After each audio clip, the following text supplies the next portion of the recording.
C'est une affaire non élucidée qui refait surface aujourd'hui, celle de Giulio Regeni. Voilà 5 ans que cet étudiant doctorant de Cambridge, qui enquêtait sur le sujet hautement sensible des syndicats en Égypte, a été retrouvé assassiné au Caire. Slimane Zeguidour, éditorialiste TV5 Monde, on va revenir vers vous pour comprendre les dessous de cette sombre affaire devenue affaire d'État entre l'Égypte et l'Italie. Mais d'abord, retour sur les faits avec Ndari Kaline Lopi. Son regard et les traits de son visage hantent le Caire. Giulio Regeni avait 28 ans. Coups de couteau, brûlure de cigarette, eau brisée. Le corps du doctorant italien est retrouvé le 3 février 2016, 10 jours après sa disparition. Des bougies pour se souvenir. La découverte de sa dépouille choque alors les Égyptiens. Je suis ici aujourd'hui pour apporter une consolation à la famille et aux proches de Giulio. Nous sommes vraiment désolés. Nous leur disons que nous n'acceptons pas une mort si barbare. Même émotion dans sa ville natale. Petit, Giulio Regeni a arpenté ce couloir vert de l'école. Son institutrice se souvient d'un élève attachant. C'était un écolier spécial, un de ceux qui, lorsqu'il passe en études supérieures, devient un de vos amis. C'était un garçon courageux, ouvert sur le monde, depuis tout petit. Qu'est-il arrivé à Giulio Regeni? Le jeune homme travaillait sur le sujet ultra sensible des syndicats égyptiens. Les enquêteurs perdent sa trace dans les rues du Caire. À cette époque, d'importants contingents policiers et militaires quadrillent la capitale pour le 5e anniversaire du renversement d'Hosni Moubarak. Et une semaine après la mort de l'étudiant, Rome demande au Caire l'accès à ses relevés téléphoniques. Avril 2016, devant les micros du monde entier, le procureur adjoint égyptien retoque cette requête. Le côté égyptien a rejeté cette demande, non pas pour cacher des informations, mais parce que cette affaire devrait être enquêtée selon le droit et la constitution égyptienne. Et elle est inconstitutionnelle. Aujourd'hui, Rome accuse 4 policiers des services secrets égyptiens d'avoir enlevé, torturé et assassiné Giulio Regeni.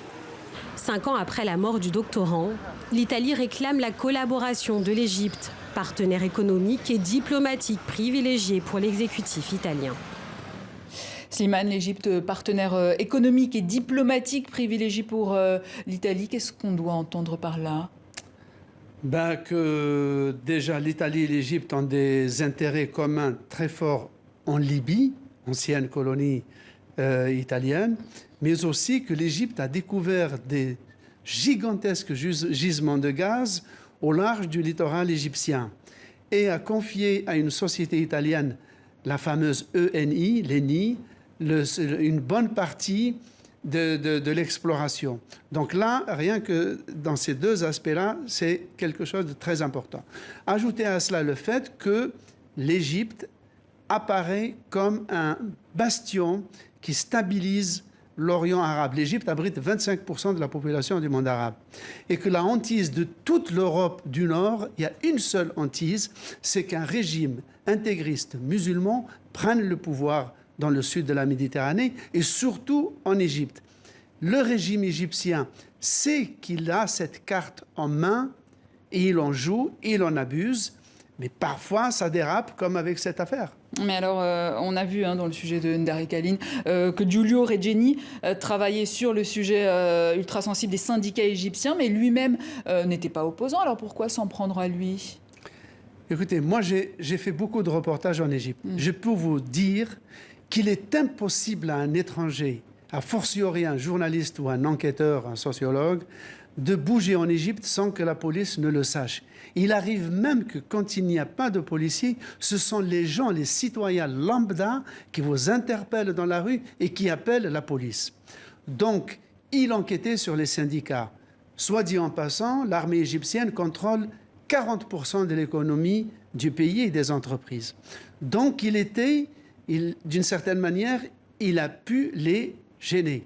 Cela ne veut pas dire qu'il y a eu un ordre qui est venu d'en haut pour le tuer. Ce serait trop facile. Mais il est fort possible que des policiers, et c'est ce que suggèrent d'ailleurs les Italiens, aient fait du zèle, que peut-être la répression a dérapé, mais je ne crois pas parce qu'il a été torturé pendant plusieurs jours, il est possible qu'un réseau à l'intérieur de la police ait décidé de le tuer pour donner une leçon à d'autres gens, d'autres étrangers, par trop curieux. C'est une hypothèse.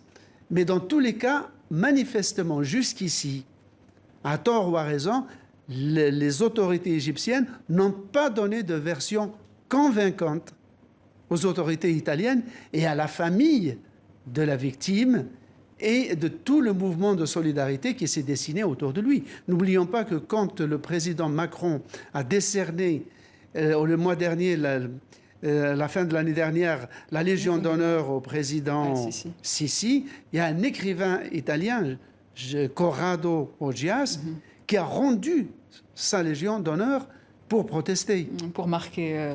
Pour marquer sa désapprobation de voir un président d'un pays démocratique donner la plus haute distinction du pays à un homme qui passe quand même pour un des régimes les plus durs au sud de la Méditerranée. Slimane Zeguidour, merci. Je rappelle que vous êtes éditorialiste TV5 Monde.